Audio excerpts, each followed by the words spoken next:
Assalamualaikum warahmatullahi wabarakatuh. Buleewwan kiyya akkam nagaa jirtu fayyaa keessan isin jechaadha jajjabaattu. Buleewwan kiyya yeroo dheeraadhaaf isinirraa badeetiin jira. Guutuun keessan buleewwan kiyya akkam nagaa keessanii fayyaadha jajjabaattu isin jechaadha. Buleewwan kiyya har'as kan isin qabadhe dhufe appilikeeshina zeenii akka jaba isin dalaguu isin qabadhe dhufe.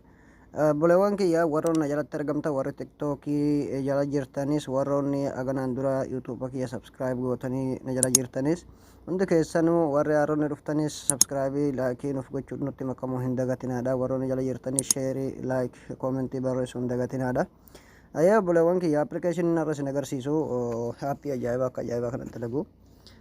Buleewwan kiyya aappiin isa kana jechuudha. Mucayyoo kana ni beektan jeetii yaada kiyyaa kana aappii kana isa baasa jechuudha.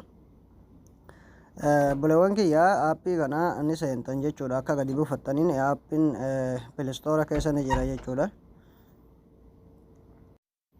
Buleewwan kiyya yeroo gadi buufattanitti aappiin koodii qaba jechuudha. Koodii isaaniitu isinitti hima. Saniin booda aappii yeroo seentanitti aappiin akkanatti isinii baha jechuudha. Yeroo isinii bahee as bakka gubbaa kanatti jechuudha.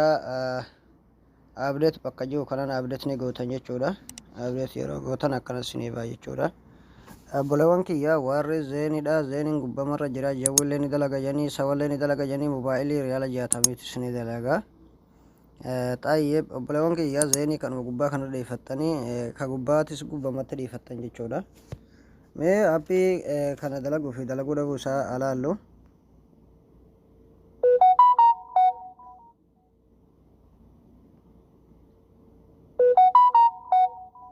Aappiin akkuma asirratti argaa jirtan kana akka ajaa'ibaa kanatti dalaga jechuudha buleewwan kiyya. Mee yuutuuba seennee haalaallu.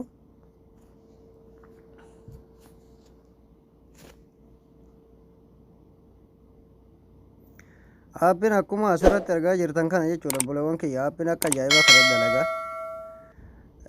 Koodii isaadha anaatu isinitti hima jechuudha. Koodiin isaadha koodii ni qaba. Koodii ni qaba. Koodii yeroo seentanitti isin koodii isin gaafata jechuudha. Koodiin isaadha duwwaa arma oliitti arma gaditti illee duwwaa barreessitan jechuudha. Lachuu isaadha duwwaa duwwaadha. Aappiin akka ajaa'ibaa kanatti dalaga jechuudha. Telegiraamallee seenuu barbaadan asumaan seentan jechuudha. Aappiin kun akka ajaa'ibaa kanatti dalaga. Irraa fayyadamaan isiniin jaa buleewwan kiyya warroonni jalatti argamtan laayikii sheerii koomentii nuuf gochuu hin dagatinaan isiniin jaa buleewwan kiyya. Aappiin akka ajaa'ibaa kanatti dalaga. Akkuma asirratti argaa jirtan kana aappiin akka ajaa'ibaa kanatti dalaga jechuudha. Konnektii ta'ee jira ni agartanii.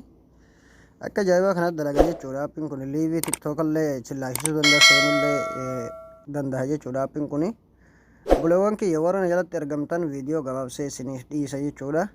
Kanaafuu koomentii laayikillee sheerillee nuuf gochuu hin dagatinaan isiniin jaa buleewwan kiyya. Assalaamu alaikum warahmatullaahi wabarakaatuh.